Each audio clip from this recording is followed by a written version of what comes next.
Hello, ladies and gentlemen. Welcome to another Ultra Confusion interview. This time we have Sharif Gaines from Uncaged Studios. So, Sharif, tell us a little bit about yourself. So I'm Sharif Gaines. I own Uncaged Studios. Started it up a little indie development studio. Mhm. We're starting focusing on trying to do some new ideas and kind of explore a lot with indie games. I think that's one of the great things about indie development in general, Mhm. is the ability to do whatever you know we come up with or design or great ideas. So we don't have to copy and things like that. Gotcha. So, as you're creating the game that we're about to talk about, by the way, it's the Sentient. Um, what aspects are you doing? Are you doing the entire uh, every single aspect of the game? So me personally, I do all of the code and design. Mhm. So everything that's programmed is from me. Of course, I'm currently using the Unity engine. Mhm. So there is some things that I'm able to pull from, but most of it is all scripting completed by myself. Okay. So, Cool. All right. So, tell us about Uncaged Studio and why it was created. so uh, I was a AAA developer. Mhm. I worked for ZeniMax Online Studios, great studio actually. Mhm. Um, I've been there for several years, and I wanted to take a quick break. I wanted to actually start to explore and do some fun ideas and designs that I had. So a lot of studios they don't really allow you to do such things because of contractual obligations and that kind of thing. Right. So I decided to open up Uncaged Studios and kind of like spread my wings and do a little bit of design and code work. Cool. All right, so the game that Uncaged Studios currently in the process of making is the Sentience. So for those who may not have run across it through the Steam or Humble Bundle or any of the other platforms, tell us a little bit about Sentient. The Sentient is a game where you play as the first sentient AI life form. Hmm. In the game, Earth is coming to you for help. They're going to explore the stars. However, they're basically getting destroyed by alien technologies and things of that nature. So they need someone, specifically you, to Hmm. come out there and guide them. And in so doing, you gain additional research. You're able to compute things a lot faster. You then bring that technology back to Earth Hmm. and continue to grow your equipment, your crew, and your ships via that technology. Gotcha. So it's a continuous, like kind of loop kind of thing. You just keep getting bigger and bigger and bigger. The one thing that I've, of course, take a look at the game, and the one thing that I like is the fact that it is a procedurally generated game. So uh, when you take your ship out into the deep vast beyond, you're not going to have the same experience. Which sometimes I got my ass whooped because of that. But Right. I do like the fact that in my honest opinion, as a previous developer, um, procedurally generated games are really exciting and they're really like eye opening, but they're also in because I'm now more of a QA guy as a reviewer. I, it's I don't know. Maybe you can talk about this. The that there's like complications with the fact that since it's procedurally generated, there could it may be harder to catch the bugs because it may not happen all the time. Exactly. Yeah, that's one of the big issues with that kind of thing. And the reason being is, like you said, your story keeps changing Hmm. as you keep playing. And that's kind of the idea behind the game as well. I don't want to jump ahead to what we're going to future be doing, Right. but it's, the whole idea is to make this your story. So Hmm. it's kind of like your experience. And if you play the game again, it's a whole new experience, a whole new setting, and you kind of can say what you did differently or what you did better. Right. So what what subjects or games or movies or books did you pull from for your inspiration for making the Sentient? So one of the big inspirations, it's pretty obvious, is like the Star Trek, Hmm. kind of going out into the great beyond and the final frontier, as they say. Right. The other big pulls as well. I mean, I guess I like to watch a lot of sci-fi movies and things. So when I'm doing things like I do some of the art here and there. Hmm. So I sometimes have like a random sci-fi channel up, or and I'm just looking at the backgrounds and oh, that looks great. Hmm. But as far as game references, some of my inspirations were, of course, Faster Than Light. Yep. However, that's more of a strategy space combat game Hmm. versus what we're trying to do with more of a sim focus. But Pixel Piracy, they had like a procedurally generated world kind of thing. Hmm. Um, and a lot of we also have a little bit of influences. One of my favorite games of all times was Theme Hospital. So it was kind of like the little building things and placing your objects down and making your staff happy Right. while they work. So that Hmm. was like a big influence as well. So speaking of the staff, for those who have not played the game, an interesting component that is both nerve wracking and exciting is the fact that the each be it a mechanic or, oh my gosh, what's the other one? Flight Crew. Flight crew. They have like basically an one type of like plus and then one minus. Like he could be very energetic, but is terrible at actually doing his work. Or overeats or Right, something or like overeats, that. or doesn't sleep, or Yep. so. How did how did you come up with that combo? And is it? I mean, um, are they completely randomly assigned? Could there be a chance where you have both like the plus and the minus that basically go hand in hand? No. So they are based on the actual attributes of your staff. Okay. We're actually doing an update this week Hmm. that should help with some of the distribution of the statistics and things of that nature. So it's not. It was a little bit completely random, so it was like Hmm. completely obvious of who to pick. So we Right. kind of fixed that up now. Made it a little more evenly distributed. Hmm. Um, so no, then there are by looking at the stats of each individual thing, it makes sure that you can't be lazy and energetic Okay. at the same time, Right. or Right. eat a lot and not eat a lot. Right. Right. So it kind of bases it around that. Okay. Cool. So, um, what tough challenges have you met while creating this game? The biggest one is, if you look at a lot of games, especially the popular ones, Hmm. a lot of times people just copy other successful games, Right. like Absolutely. because it's what people are used to, and you can relate to it a lot easier, Hmm. and you don't have to like look at a tutorial and things of that nature. So the biggest challenge that I've had to face is trying to do a new experience, but also teach people along the way. Right. Um, and because of that, I see things a lot easier of how I know I want the game, Hmm. but a lot of people don't. So I like one of the biggest things from the early access launch initially Hmm. was there wasn't a tutorial to explain that the weapon systems had to be online Hmm. and your crew has to work those systems before you get into combat. Right. A lot of people were confused. So when they first got into battle, all the stuff was offline, and then they would run their crew to the thing, and of course get blown up immediately. Right. So adding additional tutorials and things of that nature to help kind of ease players onto there Hmm. was the big thing. So it was just kind of like I know where things are going code wise, and I know like, hey, I want people to imagine. Another big influence was like Wing Commander, and Hmm. I used to love that game where you would walk around, or Battlestar Galactica, and you would see the crew sitting in their stations, Hmm. um, and that was kind of what I wanted it to be around, and that's kind of got misled because current games like FTL, once you run to the room, everything comes right on, Right. and that's what people were anticipating. Hmm. So it's just kind of like trying to break people out of the old habits of older games. So that's the biggest issue. Well, one of the things that I had to learn when I was taking a look at the game was the fact that it is very beneficial to actually set a schedule for the flight crew or the mechanics, so that I kind of have so I can basically make sure that everything is covered. Hmm.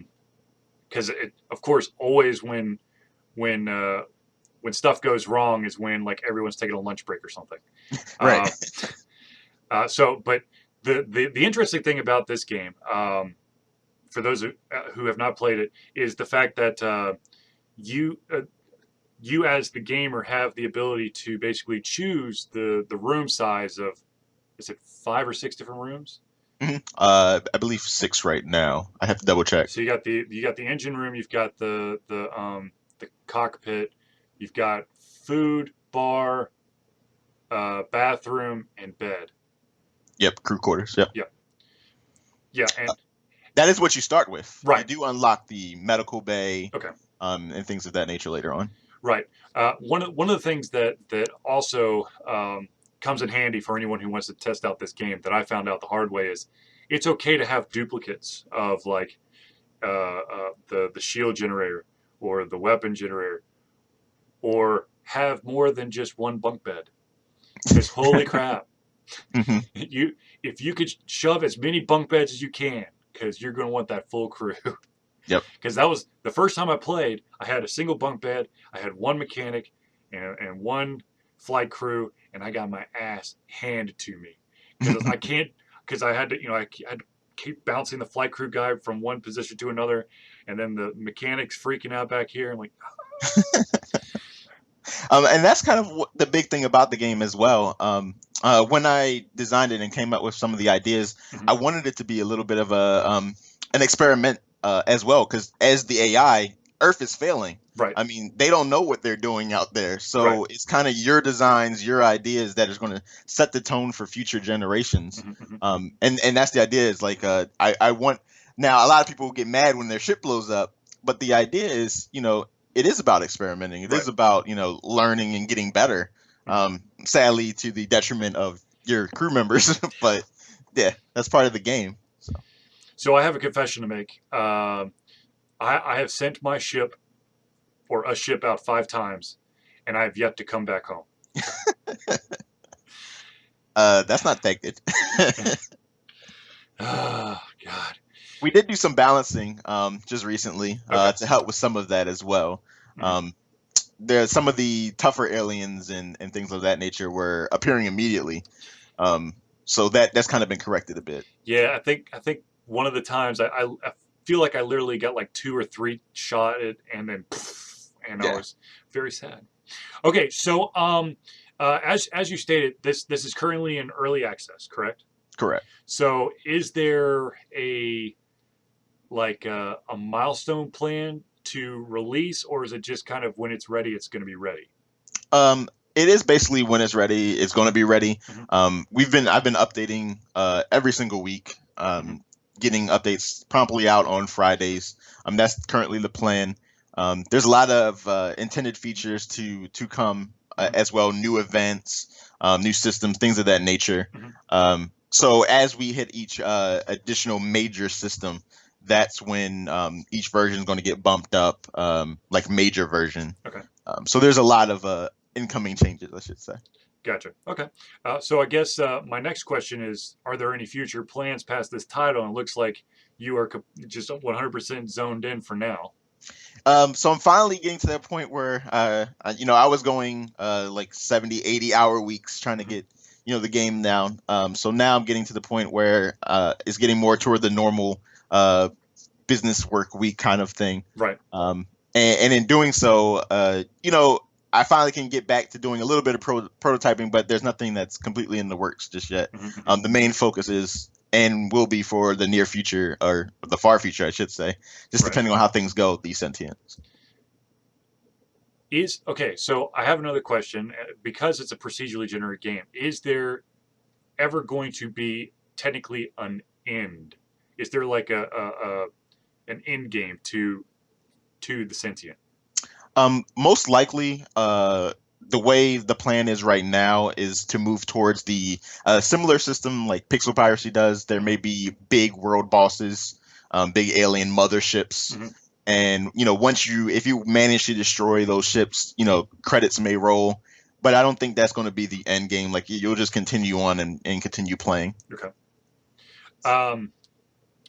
So you stated that you were putting 70, 80 hour work weeks in, and it's starting to slow down, so you can kind of think about other things. So is there a time where you actually get to turn off your Uncaged studio brain and venture out to movies or games? What do you do to kind of, like, I guess, unwind outside of making this game, or is there any unwind time? So yeah, I'm finally getting to that point now, and I guess my unwind time is actually catching up on all the recent titles and games that have come out lately. I've been trying to support a lot of other indie development games as well, and just picking up some of their early access titles and Hmm. trying to help them as well, because that's one of the big things that I want actually is I want people to come on the forums and say, hey, this isn't working, or it would be cool if this happens. And if you check our boards or our Trello board, Hmm. I've actually pulled things from the fans. It's gotten prioritized, and I moved Hmm. them up just because it's quality of life. And it's kind of like, if you guys are supporting the game, then why wouldn't I, put things in that makes it easier for people? Right. Like everybody wanted the spacebar pause. Hmm. That was like the number one thing people asked for, and it's like, okay, put it in, in a day or two. Hmm. It Hmm. was like no problem. So just things like that. I'm open for it. I'm not perfect by any means. So I love the feedback, and it's a small team Hmm. of people, so we can't cover all the bases. So everything helps. So. Right. So okay. So this is actually I of course I'm an independent video game news and review journalist, so I try to support the indies as much as I can. Um, but it to me, from the brief discussion we've just had, it sounds like you're willing to not only take the good but the bad. You understand that there's going to be good and bad when you have a forum, when you basically you put your baby out there for other individuals to look at. Um, Unfortunately, um, uh, there's a lot of developers out there who don't understand that there are going to be mean people out there. But it sounds like you understand that, and I'm sure that you have an understanding of you know the. I'm sure that you take the good with the bad, and you're able to kind of sort through the crap where it's those individuals who are playing a beta, and the entire time they're playing a beta, like, man, this game sucks, you should be playing this game, and you're just screaming going, well, just go play that game and let me play my game. um, so I mean, there like, are is there that kind of conversation? Is it constructive criticism, or I mean, what am I trying I mean, yeah, yes, there are people who, they look at the game to, mhm. and they say, "Oh my gosh, this isn't faster than light. Right. Well, why the hell did you even make this?" Hmm. Um, and then there's people like who can understand that faster than light isn't its own genre. Like, Right. same theme, but not the same genre. Hmm. There's a focus on strategy and combat, and that's what their game is built around. Right. Where the Sentient is built around, your crew and managing and kind of like that sim, experience. Hmm. And there's a lot of people who don't quite understand that, just because they look at the game, and it may share some similar elements, Hmm. but the key in, I guess, game development in general is, in I guess in any entertainment, there's always going to be somebody that doesn't appreciate it, or hates and criticizes, Right. but that's, at the end of the day, I'm just trying to bring joy to people's lives. Right. Like, if you can sit down for 5 or 10 minutes and smile at the game, or Hmm. enjoy it even a little bit, Hmm. that's what makes me feel good. Right. Right. It's about the joy and fun of a game. Hmm. Like, that's all that matters to me. So I'm just appreciative whenever I hear anything like that. So. Awesome. Well, I want to take this time to thank you for taking time out of your schedule and actually outside of your schedule to do this interview. Um, uh, where is the easiest place for people to find out more information about the Sentient? The easiest place is, we have a dev blog every week, Hmm. that comes up with every update on www.the-sentient.com. Okay. Um, we also do updates weekly on Steam. Hmm. I'm using the Steam forums primarily just because, biggest traffic, and that's where a Right. lot of people come to. Cool. So I'm always constantly on there, answering questions, and willing to help. So. Um, I did notice that Uncaged Studios has a Twitter feed. So, how often does that get updated with like sentient information? Usually every time we do a major update, or update our webpage, Hmm. it will be posted to the Twitter. Awesome. So ladies and gentlemen out there who are watching this interview, follow Uncaged Studios as well, so that you can basically, hit every single thing that's possible. So once again, thank you so much, Sharif, for taking time to talk about your game, The Sentient. I hope only the best for you. I hope Thank that you. it continues to evolve and kicks serious ass, and hope that everyone who's watching this interview takes a look at the game, maybe even jumps into early access, because as he stated, he is more than open to hearing the voice of the gamer and trying to help make it that game that everyone can enjoy. Yep. So for myself, Charlie, thank you for tuning into the Alter Confusion interview. This has been the Uncaged Studios, the Sentient interview, and we'll see you soon. Thank you.